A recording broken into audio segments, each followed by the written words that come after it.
sit back, relax, and I hope you enjoy. Much love to all.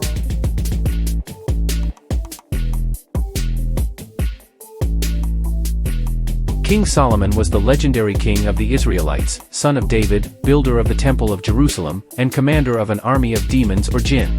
The actual existence of Solomon and his father, David, remains unproved, but they are among the most important figures of the Old Testament. Solomon is granted great wisdom and understanding by God, far surpassing the wisdom of any other man. He knows the lore of plants, animals, and everything in the natural world. Men from far away seek him out for his counsel.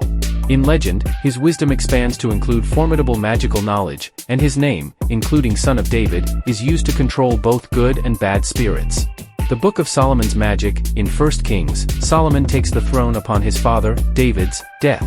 The Lord goes to him in a dream and says, "Ask what I shall give you."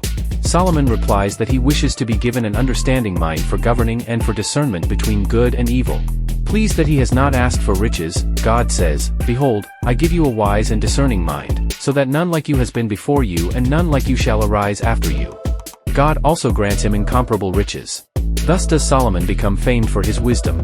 In the 4th year of his reign, Solomon builds his famed Temple of Jerusalem, and his palace and administrative complex. In the temple, he places 2 gilded olive-wood cherubim in the innermost part of the sanctuary. He positions them so that a wing of one touches one wall and the wing of the other touches the other wall, and their other wings touch each other in the middle of the house.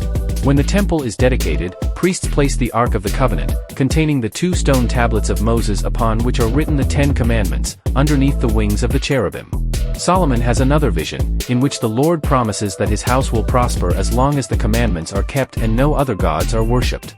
If there are any transgressions, God will cause the ruination to the kingdom. For most of the 40 years of his reign, Solomon prospers. Thus King Solomon excelled all the kings of earth in riches and in wisdom. And the whole earth sought the presence of Solomon to hear his wisdom, which God had put into his mind. He rules over the natural world as well as people. By his later years, he has acquired 700 wives and 300 concubines. Some of his wives convince him to turn away from God and worship pagan deities, especially the goddess Ashtoreth. Angry, God sends adversaries against him. In the end, God decides not to wrest his kingdom away from Solomon but instead to take it away from all but one of his sons. One day, Solomon went to a person described as the Jebusite and fell in love with his daughter, who is called the Shulamite, Simonitis. The priests of Moloch, however, said, "Thou canst not have her to wife except thou worship the great gods Remphan and Moloch."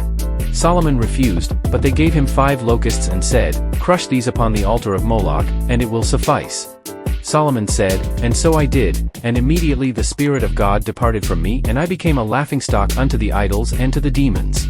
Therefore have I written this my testament that ye which come on it may pray and take heed to your latter end and not to your beginning, that ye may find grace perfectly forever." Other texts expand upon Solomon's wisdom. He becomes the greatest of magicians, a ruler over the realm of nature, able to summon angels and command demons.